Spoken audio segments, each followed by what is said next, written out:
Hi, I'm Jason Pasa, and I'm going to be representing West Jinta Hills in the 5th Meghalaya Games.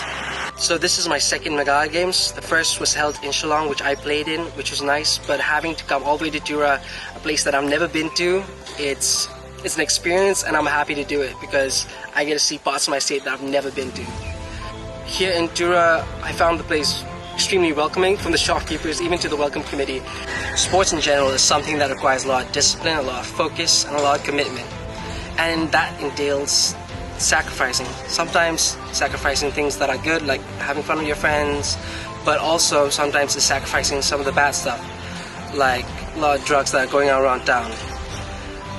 Currently in our state, there is a big problem, but I believe through sports we can do away with it by forcing the youth to go into such activities.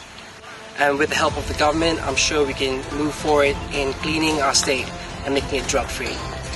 I would like to thank the government, especially the sports department, for hosting the games here in Tura. It's been an amazing experience so far, and I can't wait to see what's going to happen. So a big thank you to you, and hopefully I win gold for Jingiaroh Hills.